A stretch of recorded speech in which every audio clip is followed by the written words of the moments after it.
Get ready for heavy mountain snow, all that starting tonight, even some totals in our lower elevations. Yeah, we are getting into an active weather pattern for Central Oregon. Hey everyone, I'm Darrell Winninger, Chief Meteorologist at Central Oregon Daily News, and across the high desert today, all of the signs of an approaching cold front have been happening. In fact, we're already seeing some snow through the mountains, including our passes, and when we look out across Central Oregon, it's cloudy and dry for most of the high desert. Now, the next couple of days, that changes big time. So let's take a deep dive into your most reliable forecast. We're going to look at what's been happening, the changes that are on the way, and how those changes are really going to impact us right here across Central Oregon. Starting off with that weather impact graphic. I love using this one during systems that push through the high desert because it's short, sweet, and to the point. It tells you everything you need to know. First off, major impacts through the passes, including Sandy Ann Pass, Government Camp, Willamette Pass, and Diamond Lake Junction. All of the Cascade passes have that potential for major impacts. But here through the Central Oregon, through the Tri-County area, we do have some minor impacts as well, and even limited. Basically, most of the high desert going to see snow. Some light totals, others moderate, but the mountains, that's where we're looking at feet of mountain snow. In fact, because of this system, the National Weather Service has issued a series of weather alerts across the entire state, including a winter storm warning for the eastern slopes of the Oregon Cascades. Now, this stays in effect until Thursday at 4 p.m. We're looking at the potential for 16 to 35 inches of new snow. That is 1, 2, 3 feet, and gusts up to 45 miles per hour. And this goes not just for the east slopes of the Cascades, but for the west slopes as well, so all the way through the mountains. And a quick glimpse at some of those snow totals, we're looking at a trace to maybe 4 inches for most of the high desert,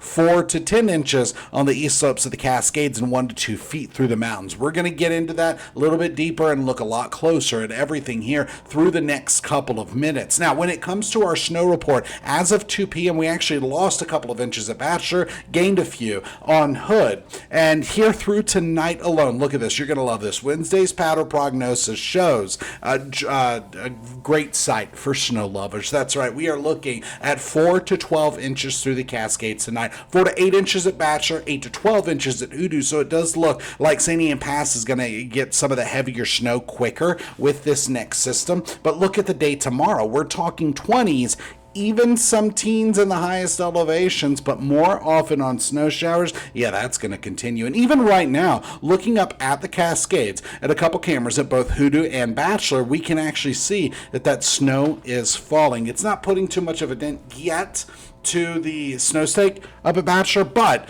that's going to be changing. This is just the onset of our active weather pattern. So even in the lower elevations, we have dry roads across Central Oregon. Yeah, we're not quite there yet, but starting tonight, we're looking at slick conditions, especially by the early morning hours. Meanwhile, up in the passes, we do have snow on the roads at Century Drive on the way to Bachelor. Not too bad at Willamette Pass, but Sandy Ann Pass and Government Camp both have snow on the roads, and satellite and radar shows why. Well, this system is starting to really hit the passes, and here through the next couple of hours starts to come into Central Oregon. Look at all that moisture on the other side of the Cascades. Most of it is rain right now. That's going to be changing, and here's why. We do have a major system that's continuing to develop as it pushes to the east. So this morning we had a whole lot of cloud cover. There were some periods of clearing, and as of right now, the first of several waves of moisture is just working its way into Central Oregon, and even the water vapor shows that deep moisture plume is coming all the way.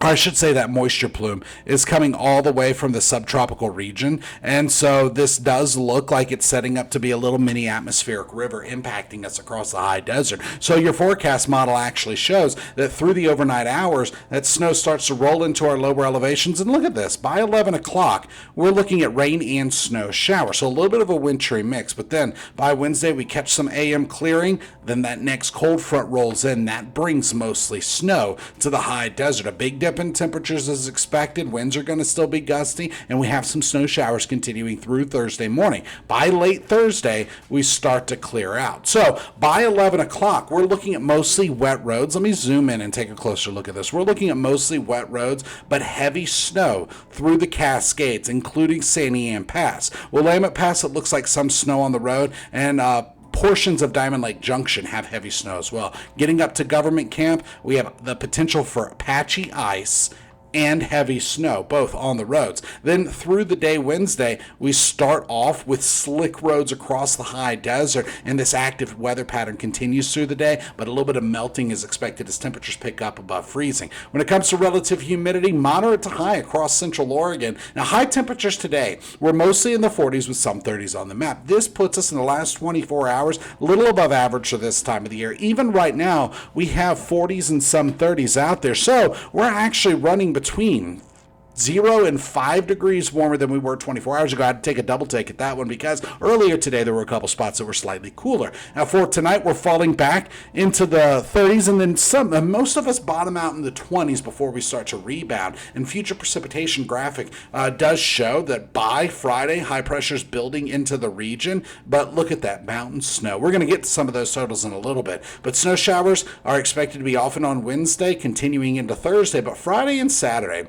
we dry out and we start to warm up. So your forecast model shows that by 11 o'clock, we're getting that rain and snow shower activity. We get the break between systems on Wednesday, and this is no longer the high resolution forecast model. It's the one I typically use on air. So through Wednesday, more snow is expected with some banding possible, and some of that continues into Thursday morning. By Friday and Saturday, that's when we get back to more clearing. And another weak system rolls through on Sunday, but it doesn't bring too much in the way of precipitation. One more forecast model. This is the long range one, and it shows, again, often on snow showers Wednesday, some lingering snow showers and flurries early Thursday, clearing on Friday, and then Saturday and Sunday, we have that next week system rolling in. Could bring a little bit of mix, but ultimately, we're expecting more sunshine by the time we get to Monday. So by 7 a.m. on Wednesday, we're already looking at some light totals with up to 12 inches through the Cascades, and through Wednesday, that just continues to grow. By the time it's all said and done, that's where we're looking at a trace to 4 inches. Now, some of the higher resolution forecast models are putting much more on the ground. But really, it's some parts of the high desert could get 3 to 8 inches, others 1 to 5, right on the east slopes of the Cascades. But for most of the high desert, it's traced to 4. Meanwhile, in the passes, we're looking at really 1 to 2 feet of snow. Santiam Pass has a little bit more on the ground, and so does Government Camp. So some places could reach up to 3 feet. Now, winds are already gusty, and actual wind speeds are still between 10 and 20 miles per hour. These gusty conditions continue into tonight. After midnight, when we start to get some of that clearing, winds taper off, and then by the time we get to Wednesday, we're looking at stronger winds again. So for tonight, 20s with some 30s on the map. Wednesday, often on snow showers, 30s for most with a few 40s out there, and here's that 7-day planner. We're expecting, after this system clears out, for a rebound in temperatures with more sunshine. Another weak system Sunday, but then 50s by early next week. So your weather headlines include mountain snow has already started. The winter storm warning is in place through the Cascades. It's going to be colder, gusty, with some snow totals in our lower elevations. That's the latest in weather. Join us tonight on Central Oregon Daily News while the latest headlines and your most reliable forecast. See you then.